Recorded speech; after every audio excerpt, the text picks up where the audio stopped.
अंतस रोवे वो दाई अंतस रोवे वो अंतस रोवे वो दाई अंतस रोवे वो और ज्योति जवार विसर्जन देख के अंतस रोवे वो ज्योति जवान विसर्जन देख के अंतस रोवे वो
संसो मोरे मन मचुरत है वो दाई मन मचुरत है वो मन मचुरत है वो दाई मन मचुरत है वो मन मचुरत है वो दाई मन मचुरत है वो मन मचुरत है वो दाई मन मचुरत है वो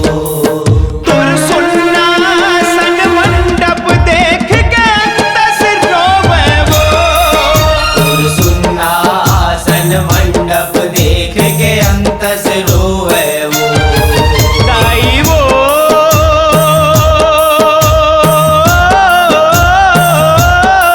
दाई वो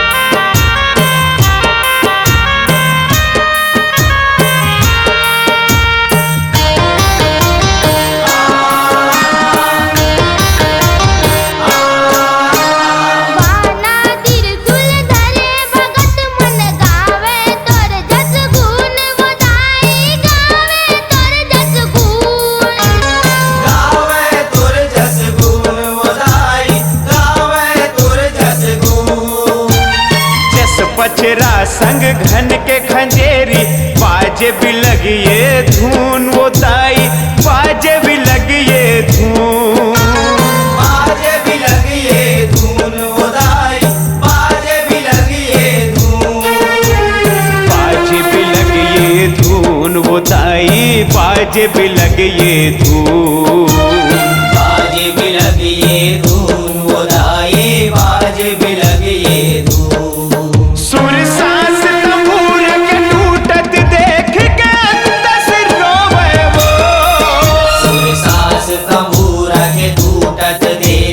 अंतस रोवे वो दाई वो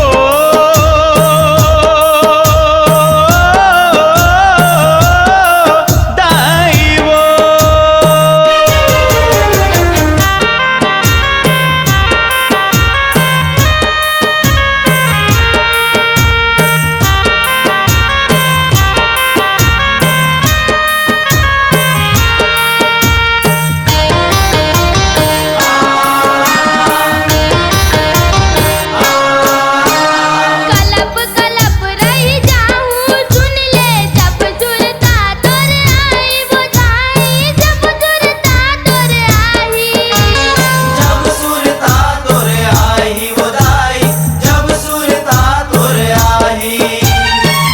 मिठ धुन लोरी के मोला तोर बिन कौन सुनाही वो दाई तोर बिन कौन सुनाही तोर बिन कौन सुनाही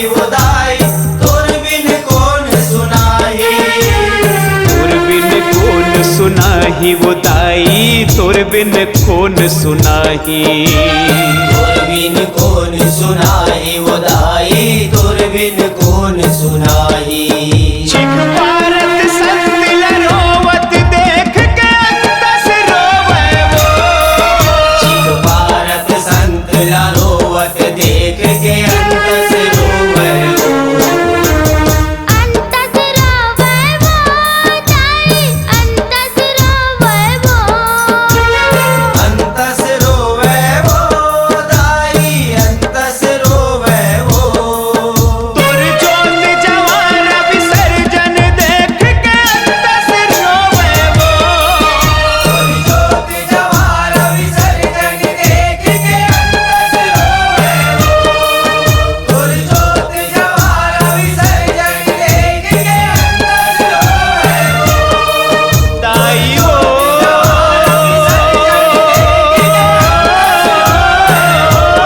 दाई वो दाई वो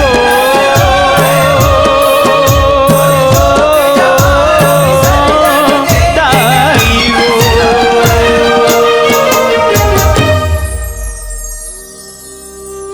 संगीत, संवाद और विभिन्न प्रस्तुतियों की डिजिटल रिकॉर्डिंग के लिए याद रखिएगा वेव स्टूडियो, शीतला मंदिर के पीछे, आमापारा चौक, रायपुर। Mobile number 9993551505।